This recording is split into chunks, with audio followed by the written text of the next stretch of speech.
الحمد لله الذي لم يزل ولا يزال حيا قيوما سميعا قديرا مدبرا بصيرا ونشهد أن لا إله إلا الله وحده لا شريك له ونشهد أن سيدنا وسندنا ونبينا وحبيبنا ومولانا محمدا عبده ورسوله أما بعد فأعوذ بالله من الشيطان الرجيم بسم الله الرحمن الرحيم يا أيها الذين آمنوا توبوا إلى الله توبة نصوحا صدق الله العظيم بلغ العلا بكماله كشف الدجى بجماله حسنت جميع خصاله صلوا عليه وآله اللهم صل على سيدنا محمد وعلى آل سيدنا محمد وبارك وسلم حق تعالی جل شانہ نے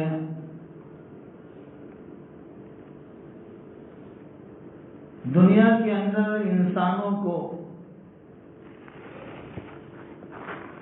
بے شمار نعمتیں عطا فرمائی ہے. نعمتیں اتنی ہیں کہ زندگی بھر اگر آدمی اس نعمتوں کو گننا چاہے تو نہیں گن سکتا. اگر اس نعمتوں کو شمار کرنا چاہے تو نہیں کر سکتا. لیکن حق تعالی جل شانہ نے ایک اصول اور ایک ضابطہ قرآن کریم میں بیان فرمایا ہے. اور قرآن کریم میں حق تعالی نے فرمایا لَإِن شَكَرْتُمْ لَأَزِيدَنَّكُمْ وَلَئِن كَفَرْتُمْ إِنَّ عَذَابِي لَشَدِيدٌ. حق تعالی جل شانہ فرماتے ہیں اے میرے بندو میں نے تمہیں جو نعمتیں دی ہیں ان نعمتوں پر اگر تم میری نعمتوں کا شکر ادا کرتے رہو تو لَأَزِيدَنَّكُمْ میں تمہاری نعمتوں میں اضافہ کرتا جاؤں گا, ترقی تم کو دیتا جاؤں گا. پھر تمہیں اس نعمتوں میں ترقی کرنے کے لیے کسی اور کے پاس جانے کی ضرورت نہیں. وَلَئِن كَفَرْتُمْ إِنَّ عَذَابِي لَشَدِيدٌ اگر تم میری دی ہوئی نعمتوں کو استعمال کرنے کے بعد اور اس کے ذریعے سے اپنی ضرورتوں کو پورا کرنے کے بعد اگر ناشکری کرتے ہیں, بغاوت کرتے ہیں تو إِنَّ عَذَابِي لَشَدِيدٌ میرا عذاب سخت ہے. تو نعمتوں میں ترقی دینے کے لیے اور نعمتوں میں آگے بڑھنے کے لیے کسی اور نسخے کی ضرورت نہیں. حق تعالیٰ نے جو نعمتیں دی ہیں ان نعمتوں کا صحیح معنی میں حق ادا کیا جائے, اس کو صحیح کاموں میں استعمال کیا جائے. لیکن اس زمین کے اوپر اور آسمان کی چھت کے نیچے خدا کا یہ بندہ خدا کی نعمتوں کو استعمال کرتے کرتے کرتے کرتے جب اتنی بغاوت اور اتنی دوری پر چلا جاتا ہے کہ نعمت دینے والے مالک اور خالق کو بھول جاتا ہے تو خدا نے اپنے بندوں کو اکیلا نہیں چھوڑا اور خدا نے اپنے بندوں کو نا امید کی کنارے پر نہیں چھوڑا بلکہ فرمایا میرے بندوں آ جاؤ, میں تمہارے سامنے کبھی